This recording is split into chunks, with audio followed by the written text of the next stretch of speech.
अस्सलाम वालेकुम नाज़रीन, मैं हूं आसिम खान और आप देख रहे हैं BBN चैनल। आइए देखते हैं आज की टॉप 10 न्यूज़। गाज़ा में इजरायली हवाई हमले तेज़ी से बढ़ गए हैं, जिसमें मज़ीद 30 अफराद शहीद हो गए। गाज़ा की हालत इतनी ख़राब है कि गाज़ा के 2 मिलियन लोगों का आधा हिस्सा शेल्टर में शिफ्ट हो गया है। यूके ने इसराइल पर ह्यूमैनिटेरियन एड रोकने का इल्ज़ाम लगाते हुए इसे मैन मेड फैमिन और मोरल आउटरीच करार दिया। इसके अलावा बेल्जियम ने भी ऐलान किया है कि वो फ़लस्तीनियन स्टेटहुड को UN जनरल असेंबली में रिकॉग्नाइज करेगा और इसराइल पर 12 सैंक्शंस भी लगाएगा। दुनिया के सबसे बड़े जेनोसाइड एक्सपर्ट्स की तंजीम International Association of Genocide Scholars ने कहा है कि इसराइल गाज़ा में जेनोसाइड कर रहा है।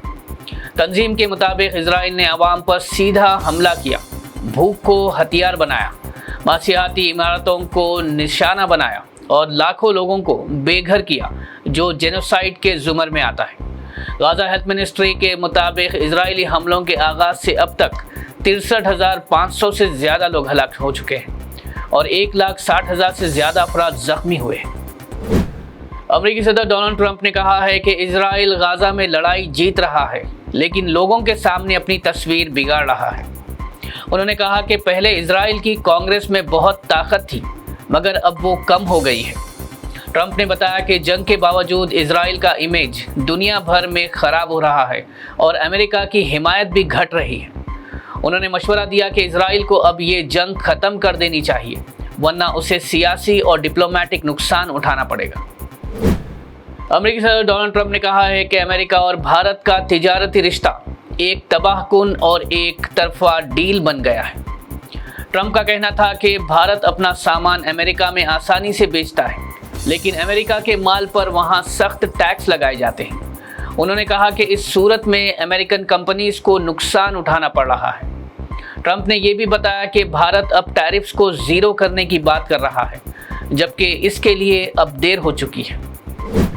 अमेरिकी ट्रेड एडवाइज़र पीटर नवारो ने पीएम मोदी पर तनकीद करते हुए कहा कि उनका पुतिन और शी के साथ SCO समिट में करीब दिखना परेशान कुन है। उसने उन्हें कहा कि मोदी को अमेरिका, यूरोप और यूक्रेन के साथ होना चाहिए था, ना कि चाइना और रशिया के। नवारो ने रशिया और चाइना के रहनुमाओं को डिक्टेटर कहा और भारत के उनके करीब आने को अफसोसनाक करार दिया। कॉमर्स मिनिस्टर पीयूष गोयल ने कहा है कि भारत और चाइना के ताल्लुकात अब धीरे धीरे बेहतरी की तरफ जा रहे हैं और दोनों मुल्क मुस्तकबिल में बेहतरीन ताउन कर सकते हैं।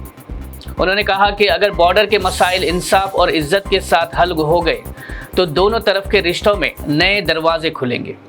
SCO समिट के दौरान मोदी और शी जिनपिंग ने ये वादा किया कि दोनों मुल्क मिलकर बॉर्डर डिस्प्यूट को सुलझाने की कोशिश करेंगे।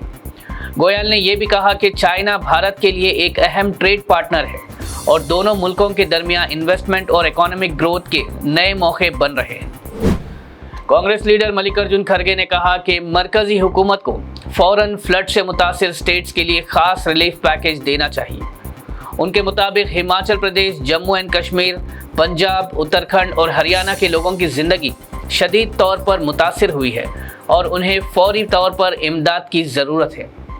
खड़गे ने डिमांड किया कि सेंटर अपनी जिम्मेदारी निभाए और इन स्टेट्स को अकेला ना छोड़े। उन्होंने ये भी कहा कि PM केयर्स फंड का इस्तेमाल करके मुतासिर अफराद को इंसाफ और बर वक्त मुआवजा फराहम किया जा सकता है। Union home minister Amit Shah Hyderabad के गणेश विसर्जन प्रोसेशन में 6 सितंबर को चीफ गेस्ट के तौर पर शामिल होंगे। ये इवेंट भाग्यनगर गणेश उत्सव कमेटी के तहत ऑर्गेनाइज किया गया है। अमित शाह चार मीनार और MJ मार्केट जंक्शन पर लोगों को एड्रेस भी करेंगे। पुलिस ने हिफाजती इंतजामात के लिए 25,000 पर्सनल तैनात किए हैं और ट्रैफिक मैनेजमेंट के लिए भी खास तैयारियां की गई हैं। आवाम से अपील की गई है कि प्रोग्राम के दौरान अमन और डिसिप्लिन बरकरार रखें।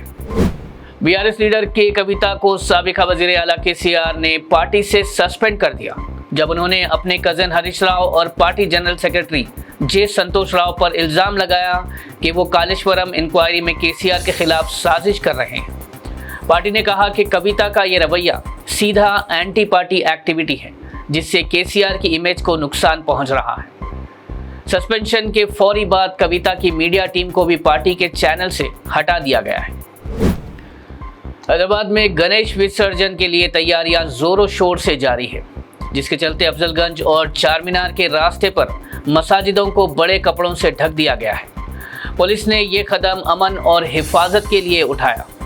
शहर में मिलादुन नबी सल्लल्लाहु अलैहि वसल्लम की तैयारियां भी चल रही है, जो इस साल गणेश विसर्जन के साथ एक ही दिन पर आई है। सुलह और बेहतरी के लिए मिलादुन नबी के जुलूस को 14 सितंबर 2025 तक आगे कर दिया गया है। शहर में दोनों प्रोग्राम के वक्त अमन और हिफाजत का खास ख्याल रखा जा रहा है और आवाम से भी अपील की गई है कि सुकून और इत्तेहाद बरकरार रखें। नाज़रीन, ये थी आज की टॉप 10 न्यूज़। देखते रहिए BBN चैनल। मुझे दीजिए इजाज़त। अल्लाह हाफिज़।